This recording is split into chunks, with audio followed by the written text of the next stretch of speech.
Tom Merritt, Executive Editor, CNET TV. I do podcasts and videos for CNET, covering mostly how-to and also some technology news. I think one of the problems is going to be the limitations that are put on the usage of all this stuff we're talking about. So you have the internet everywhere, but if you have bandwidth caps that are charging you, $20 a megabyte is what I'm charged here roaming in Malta, you're not going to use any of this stuff. So that has to be figured out where it's a problem. Now in some places it is. In Japan, Korea, they have plenty of bandwidth. In Australia and New Zealand, is who I hear the most complaints from, they don't. They have the severest limitations. So if we want to have TVs that are internet connected, and we want to do on live, and we want to do all this online gaming, there's plenty of bandwidth out there on the backbone, but it has to be delivered in a cost-effective way to the consumer. The other issue is copyright.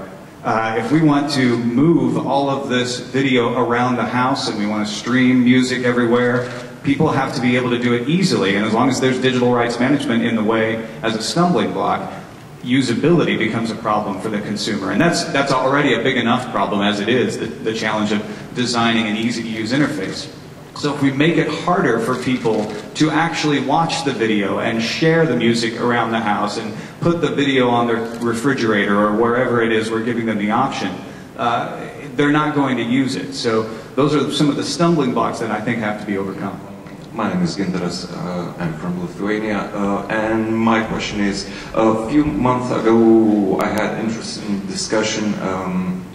The main idea was it will be great to have free internet access, especially wireless internet.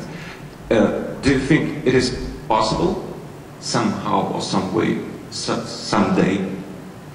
Let's start with Sue, because from a strictly wireless standpoint, it's right up your alley.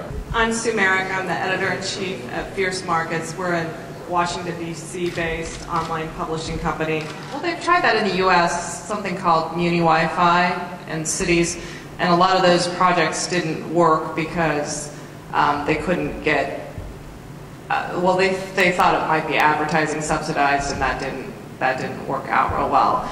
And now, I mean, there is some that are working where it's kind of a partnership, and the cities are funding it. But widespread, wide network deployment, like through a wireless carrier for free, I don't see that happening. White space? You want to address that? Yeah. Well, you brought it up. It's your turn now. I'm Rubin. I'm Director of Industry Analysis at the NPD Group. I'm focused on covering consumer electronics broadly as well as wireless. NPD Group is an organization that tracks sales of consumer technology through retail channels. We are partners with GfK, which has a similar business in Europe and the rest of the world. There's, as we have the digital television transition in the US, it's opening up new spectrum for that actually transmits into buildings quite well. And there are proposals on the table backed by HP and Google and Microsoft to use some of the bandwidth in between broadcast channels for inexpensive or potentially free wireless access. The broadcasters have very much resisted this technology, and there continues to be a lot of testing going on with the FCC in the US, which regulates the spectrum. It's the great white space hope at this point. I think it still comes down to somewhere, somehow, somebody has to pay for it, one way or another, and who's willing to do that? Real quick. My name is Konig, and I'm a Japan correspondent with the Financial Times Deutschland, a German financial daily, and a contributor to the German edition of Technology Review. So I think free access is not necessary. What is necessary to spread the usage of wireless services is a flat rate. This is the single most important thing to spread wireless services. Have a maybe 30 euro, whatever, flat rate for your services. Yeah, without flat rate, no growth. And I think this is the lesson from one of the lessons from Japan. But then it's argued that you use a lot more than Aunt Edna does, so why should you pay the same when you're using a lot more of it? A lot of it comes down to the usage model, and in the US, we have the Amazon Kindle, the ebook reader, and that's being offered with free wireless access, but they can do that because the device doesn't use much bandwidth, and it is essentially a vending machine for Amazon to sell you more books. Yeah, and typically it's not free. It's built into the business model. Right.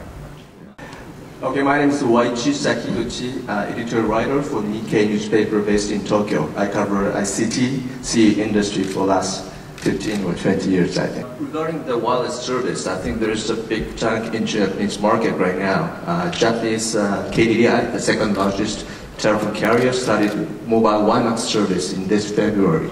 And they will launch it as a commercial base in July, I think. And then the speed rate is 20 megabit per second on the road.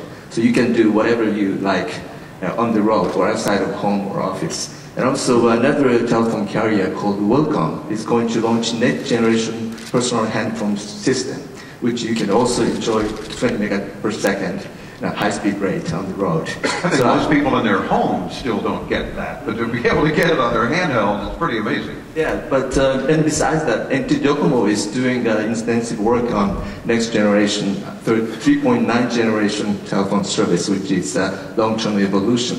So that will start next year in 2010. Then you can enjoy 100 megabit per second speed rate on the road. And you think, if they're going to go 3.9, why not just do the other, 10th? I mean, just go 4 for crying out loud. What's the big deal? Japanese people like technology, so to enjoy it, just they launch new technology. But by having that new service, you can watch movie or whatever, moving or pictures and everything on the road. And Japan, people do not use PCs at home much. So by having that new kind of service, you can have new type of mobile handphone set. Toshiba just launched or announced just a few days ago a very widescreen mobile terminal, which is bigger than iPhone, and you can do everything on that small terminal by having PHS system. But will it make phone calls? Of course.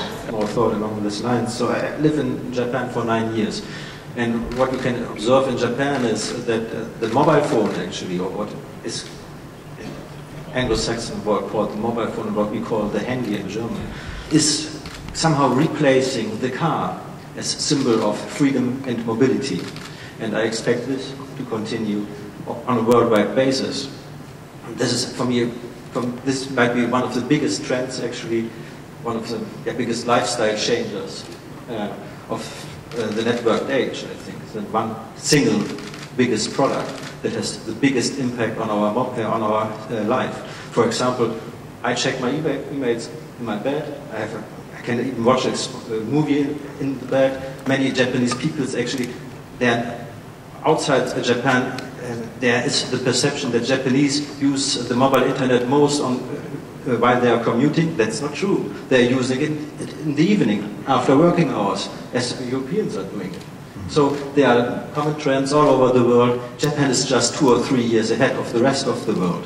So if you talk to automotive manufacturers in Japan, their biggest competitor in a way is already the cell phone, because a lot of young men, they don't buy cars anymore, they invest their money in cell phones.